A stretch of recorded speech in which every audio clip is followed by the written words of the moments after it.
Salve, Philae, and welcome. Today we're in John chapter 3, finishing off verse 2. In the last video, we only got about halfway through because we're, again, trying to reach about half of the page each time based on the Greek text, and the Greek text fills up a lot more of the page here, so we could only go as far as right before our direct statement.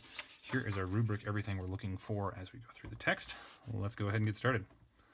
Rabbi, scimus quia ad Deo venisti, magister nemo, enim potest haec signa facere quae tu facis nisi fuerit Deus cum eo. And that's as far as we're going to make it today. Our very first word is a word that does not appear naturally in Latin. It's borrowed from Hebrew or Aramaic, one of the two. That's actually a good question. I don't know.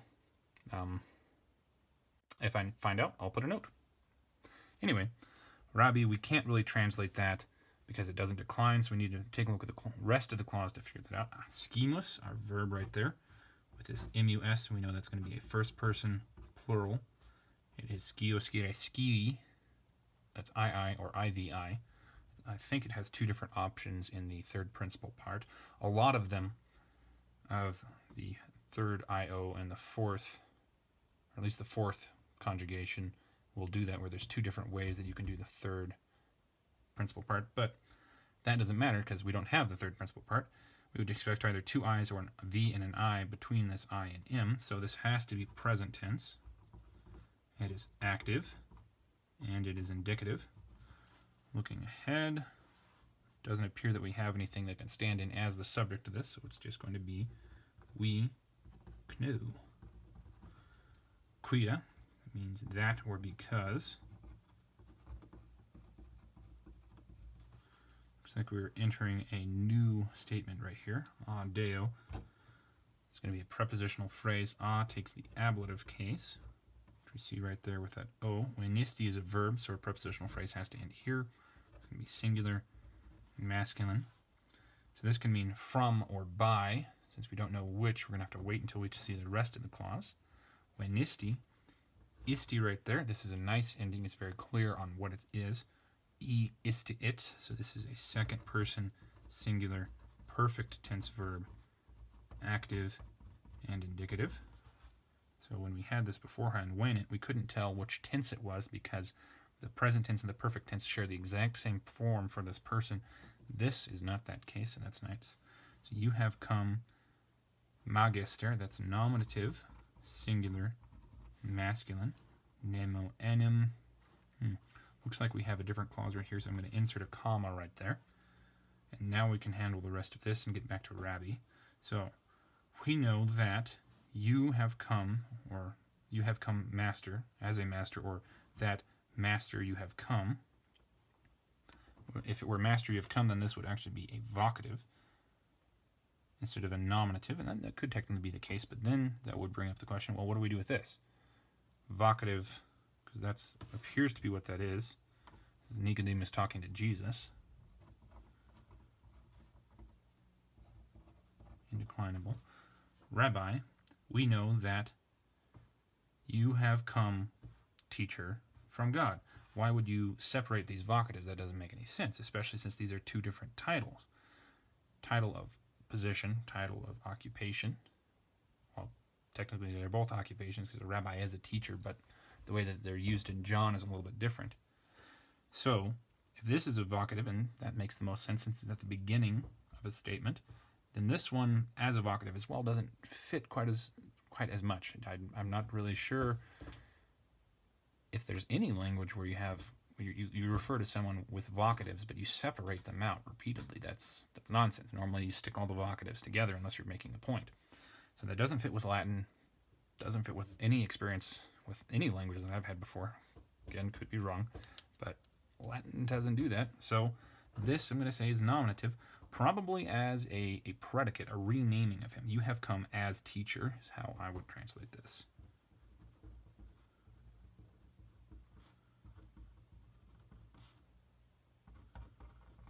Or maybe a teacher. Come, teacher, a Deo. So this, since we've got motion here, separation, place from which, that's going to make the most sense. So from God. All right, vocative.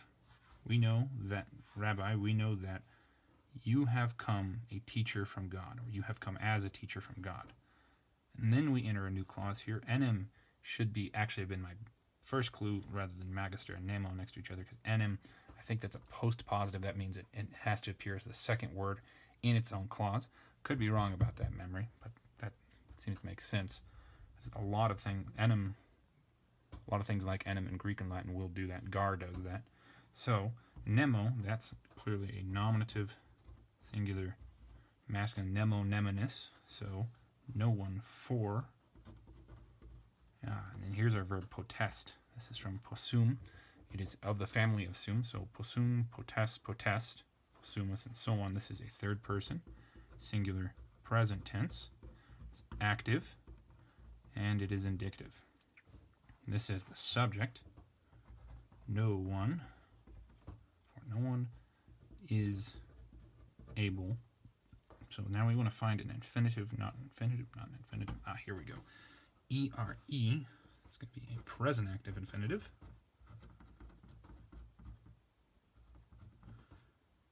To do or to make. Quai, so that's a relative pronoun. We'll get to that in a minute. Hike, from hic, hike, hoc. Signa, this is from signum, signi, so this is a neuter noun. Could be nominative plural or accusative plural, since we've already got a nominative singular right there with the verb, which is also singular. Accusative is our option. Plural, neuter. Hike with that. These signs. And we'll stop right there for a moment. For no one is able to do or to make these signs. It's going to be do. That makes more sense. Now moving on to this. Qui, which comes from qui. Quai. Quod, if I could spell. Having a lot of problems with that day. Got it wrong. Q-U-O-D. Weird. So this one has to be referring to either a feminine singular, nominative, and itself being nominative, or it has to be referring to a neuter plural, nominative, or accusative. Take a look ahead. Tu, from tu, tui, tibitete. This one is nominative and singular, so this can't be nominative. Therefore, singular is off the table. So it has to be plural accusative. The only thing that is plural accusative and neuter is signa right there, so quai refers back to that.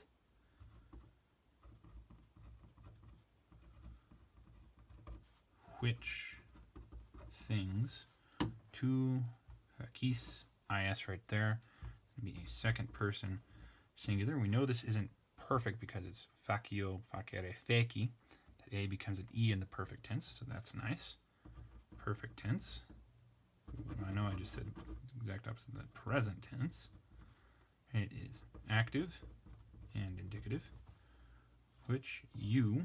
Since the personal pronoun is unnecessary, it's going to be emphatic, so I'm going to include yourself. Do. Technically, it could also be make, but since do makes most sense in this clause, I'm going to use the same one here. Nisi introduces another new clause. We'll get to that in a moment. Fuerit. Erit is our ending. Initially, it looks like it could be it, but this is from sum, so it doesn't follow the normal patterns. And this ending also is from our future perfect or our perfect subjunctive. So erit could either be third person singular future perfect active indicative, or perfect active subjunctive. Those two tenses share several similar endings. For the future perfect, it's ero, eris, erit, eremos, eritis, erunt. And for the perfect subjunctive, it's erim, eris, eret, erimos, eritis, erint. And since the third person singular for both of them is identical, the I doesn't become long in either of them, we can't be certain, so we need to know from the context of the clause itself. Taking a look back at nisi. Nisi is a form of si, meaning if, and this one specifically means unless. Si can go with a indicative, but it can also go with a subjunctive. It depends entirely upon what type of clause we have here. And unfortunately, I don't remember the names of the clauses. But we have here a condition, and so we have to have a fulfillment of the condition, the conditional statement, and the results of the condition if it's met or if it's not met. So unless Deus, that US right there, nominative, singular, masculine, God, cum, prepositional phrase with eo, is id, plus ablative, singular, masculine, referring back to nemo, which is masculine, with him.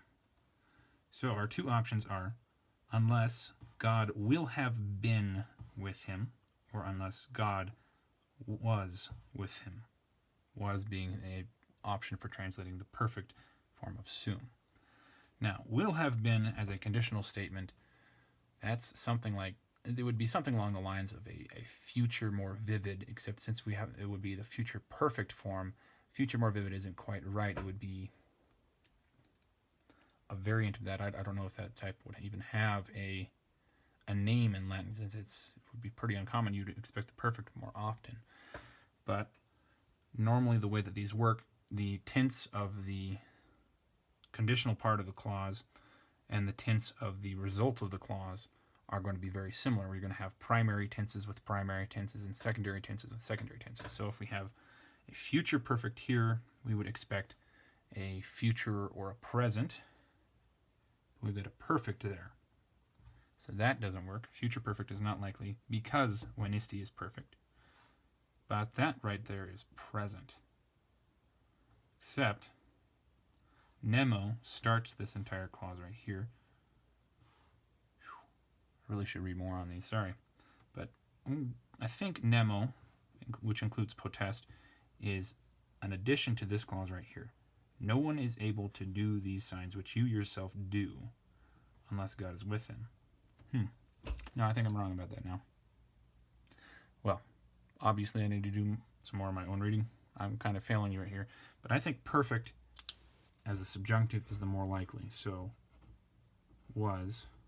However, I'm going to add in the possibility that will have been is also there. Really, the best way to tell would be to look at the Greek and figure out, well, what tense does the Greek go for? And then that would solve our problem. Well, my failings aside, thank you very much for joining me, and I hope that you have a very good, I think it's the 8th day of Christmas now. And also Happy New Year. Wale. Hey, not asleep yet? That's okay, I've got tons of other equally sleep-inducing videos for you to watch. Check them out.